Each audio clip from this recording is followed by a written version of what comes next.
Hi Whovians, Harry here, and welcome to my review of the second Doctor Who 60th anniversary special, the episode Wild Blue Yonder.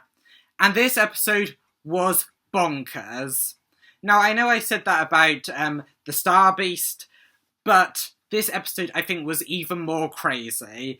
It goes from, funny bits in the episode to insane creepy bits also in this episode, and the line is just treated so carefully, it's almost like a switch just flicks and it goes from a funny bit to a really creepy bit. And this video is basically gonna go over my thoughts about this episode, and then later this week I will hopefully have a video breaking down all the hidden Easter eggs and details in this episode. But before we get into this video, don't forget to subscribe, also leave a like and comment down below, and let's get into the video. So, as I said, this episode was bonkers because it opens up in 1666 England, and it's following a young man who we don't know yet, but is actually Isaac Newton, who is the man who invented gravity. And as he's sitting under the tree, an apple falls where he comes across gravity. He thinks of gravity. However, the Doctor and Donna, hit the tree and send more apples cascading onto Isaac Newton. And as he's discovering gravity and having this situation with the Doctor and Donna, they do this really funny thing where the Doctor and Donna say in unison, "You, Sir Isaac Newton, can understand the gravity of this situation." Of course, being really playful like how they were back in Series 4, and also giving Isaac Newton, what we think is the name for gravity. And as they go away, because, the episode doesn't take place in an orchard, Isaac Newton is left with the realization that they have given him a name for this new discovery he has discovered. And he's thinking of all these things like Mavity, Smavity, along those lines. And we think that he is going to say gravity. However, he has misheard the Doctor and Donna, and he thinks that they actually said Mavity. And in this episode, whenever they bring up gravity, Donna and also the Doctor actually say Mavity, and Donna has literally changed history because she remembers it as Mavity. She thinks gravity has always been Mavity, and even when the Doctor says gravity, Donna acts like, what? But she has changed her own history just because Isaac Newton misheard her. And it's really funny, but again, it doesn't fit with the vibe of this episode. This episode is a very horror-filled, creepy vibe. However, it's funny, and also it's just a couple of throwaway jokes to say whenever they're referencing gravity because they're on a spaceship and they're testing if it's an actual spaceship in space. So they didn't really need this scene because it was just a throwaway joke. They didn't need the scene with Isaac Newton because it was just a throwaway joke to say Mavity a couple of times throughout the episode. So we could have had more insight into the actual plot of this episode rather than the first few minutes in the episode. And also, why doesn't David Tennant recalibrate and fix the TARDIS when they are in that apple tree, rather than just flying off and crashing into the spaceship in Wild Blue Yonder? Why doesn't he fix it there, and they can go home to Sylvia and Rose and Sean? This episode could so easily have been fixed to even not exist. And it just happens because the episode has to happen, which, I'm sorry, but it's a bit lazy. However, moving into the actual episode, it quickly becomes apparent that something bad is happening in the spaceship that they land in. The TARDIS, blows up basically, and it plays Wild Blue Yonder, which is a war song, and then it dematerializes because there's hostile action there, and it just escapes because there's something so bad that the TARDIS ran away, to use Donna's words. And they exit, and it's like really creepy, like there's no one around apart from this small little robot. And as they come through, they have a scene like where they're checking out like the ship, and the Doctor gives Donna a task to like kind of reboot the ship because it's like there's not really anything working in the ship. So he gives Donna a task to reboot it while he goes off and does another task to help reboot it. And they really knew that it was going to be a cold winter, didn't they? Because I'm sure a lot of you, especially in the UK, have ventured outside and you felt like it's so cold and you've breathed out and you get like you can see your own breath. And it happens in this episode. Just before we go to Donna, and as she's doing this task that the Doctor told her to do, she breathes out and she can see her breath. It's like really cold. And the Doctor enters back in, and they have this nice little chat about, about basically Donna, like, will she ever be able to go back to her home? Like, will she ever be able to be back there? Like, well, can they ever get back? And, like, her worrying about Rose growing up and having a life without her, and, like, her whole family wondering about her and worrying about her. And the Doctor is kind of sympathising with her because he knows, well, he spent time with her family and he feels for her. And then something weird happens, and I didn't really question it too much at first because the pacing in the Star Beast was a little weird as well. But we then switched to the Doctor in another room and he's flicking a lot of switches, and Donna comes into him and they have a talk, and it's a bit more pessimistic, even though Donna was worrying even though in the other scene Donna was worrying if she could ever get home to her family. And it's really weird because you know something's off, and there's lots of subtle hints, like the breath, they can see their breath, and like the pacing is like, well, the shot, like it's shot weirdly because shot one with Donna and the Doctor in one room, and then one with the Doctor and Donna in another room, so it's just like weird, and there's little hints, like they don't seem like exactly right. The Doctor and Donna in the blue room are very pessimistic, and the Doctor and Donna in the orange room are more optimistic. And then there's this hint of both Doctor and Donna that have entered the rooms say that their arms aren't right, or they feel too long. And then that's when they get the creepy realisation that they are not the actual Doctor and Donna. And their arms are like massive and long, and it's just so creepy. However, they managed to, well, basically the long arm clones let the Doctor and Donna run past them.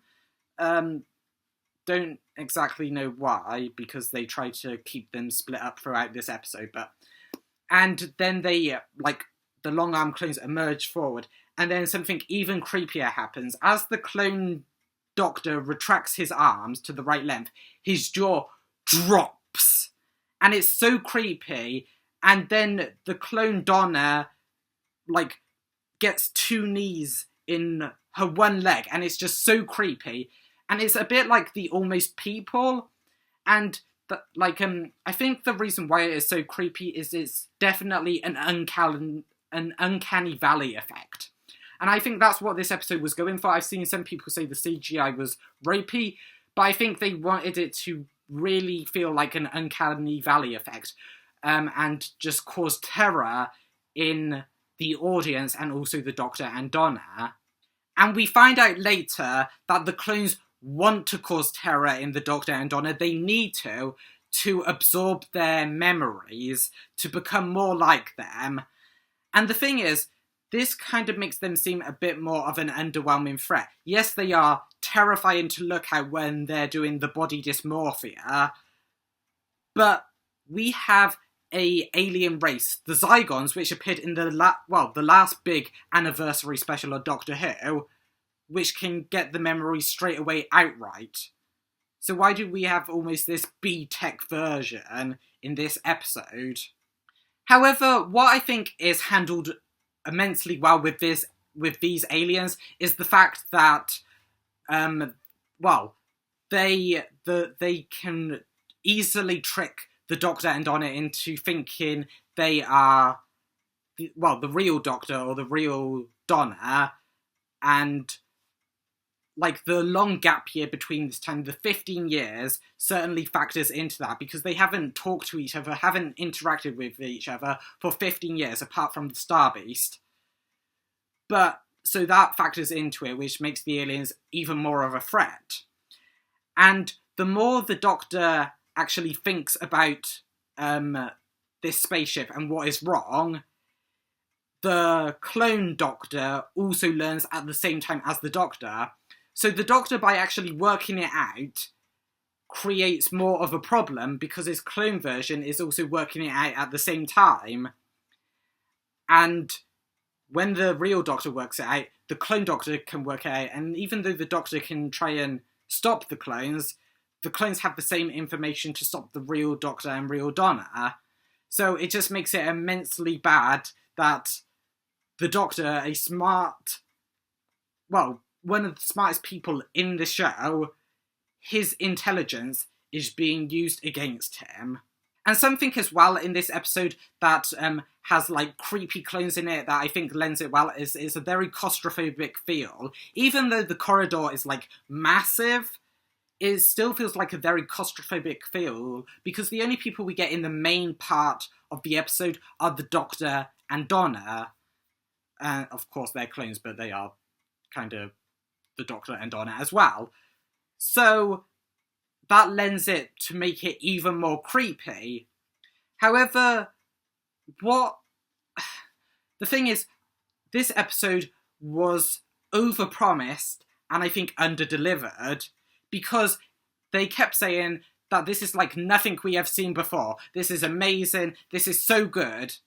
However, we've seen shape-shifting aliens before, just like the last big Doctor Who anniversary, we had the Zygons, which could take the memories of that person as well that they created, and they could fool the people easier because they didn't have problems with like knowing which body parts were which and like how many body parts in a person.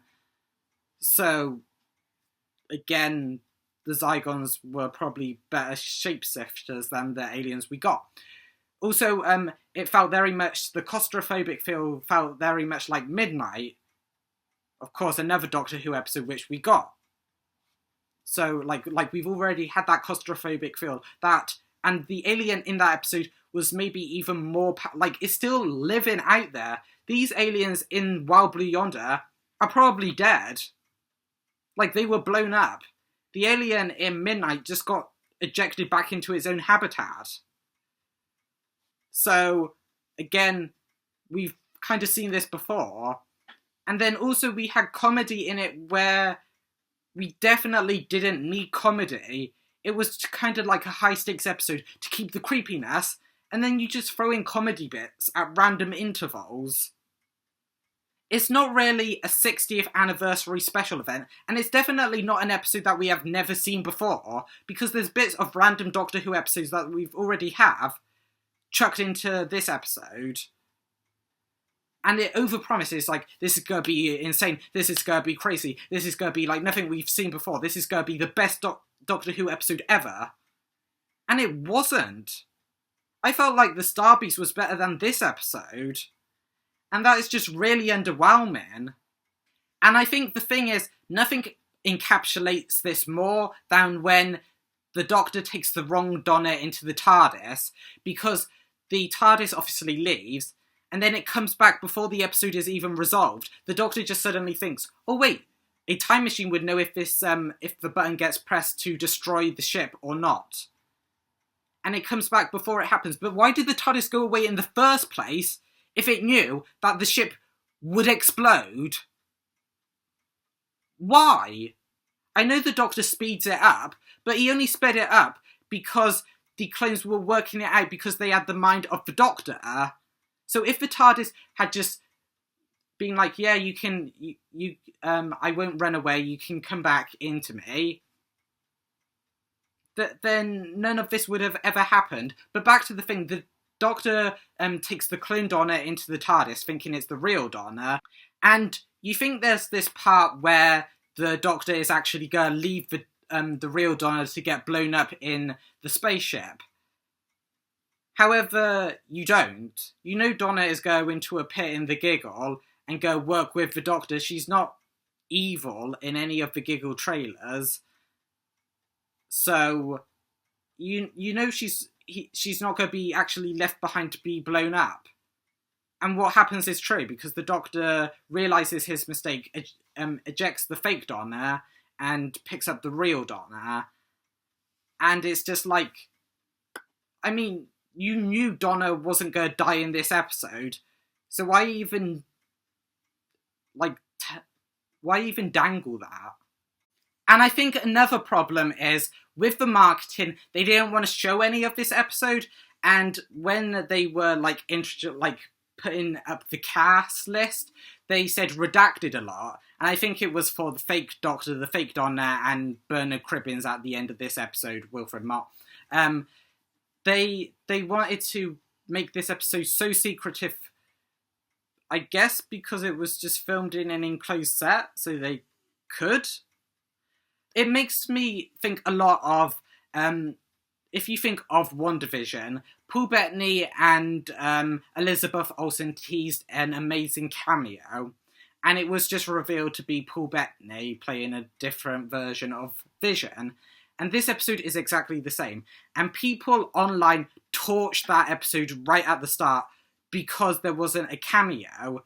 And I know a lot of people already thought there were going to be other Doctors and that, and maybe other companions as well. And we didn't have it. Like, it was like lifting us up almost to put us down. Why? You could have just said that is the Doctor and Donna, and we would have been happy with that. But you had to say, no, this is the best episode ever. Like, I know, I'm sorry I'm going over a negative, but it just felt like you are putting forward something that could be amazing. Like, there's guest stars that have been redacted. Maybe this is, like, I was even thinking, since they're using the word redacted, are we going to get people from the spin-off series Doctor Who Redacted in this? Are we going to get people from maybe Torchwood or the Sarah Jane Adventures in this episode? No, it's just the Doctor and Donna again. Great. I mean, I'm happy. I love the Doctor and Donna. But I would have watched this episode and loved it if you hadn't said redacted, redacted, redacted. And it just feels like, think of the Flash movie. Critics were saying it's the best superhero movie ever. People went out and watched it and were sorely disappointed. I'm feeling a bit of this way now. But the final scene, we do get the return of Bernard Cribbins as Wilfred Mott. And it's just amazing. Like, that he is waiting for the TARDIS to return, and he fills the Doctor and Donna in on what is going to happen in next week's episode, The Giggle. Everyone's going crazy, punching people, fighting, things are burning, planes are crashing, everything is going extremely crazy and bonkers.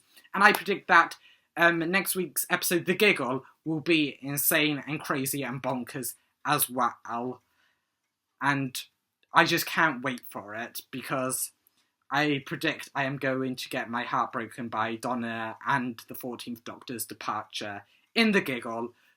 And I predict it's going to be the best episode of this 60th anniversary series yet. It's just so good just to have Bernard Cribbins back as Wilfred Mott, because of course, unfortunately, he died before he could, between the 60th anniversary filming and the release.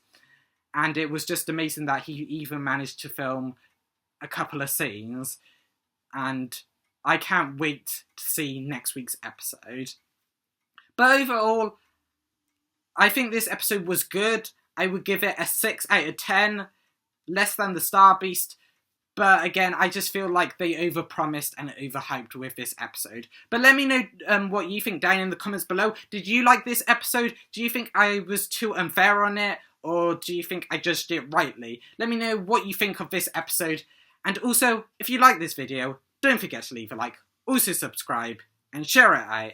I will see you in the next one.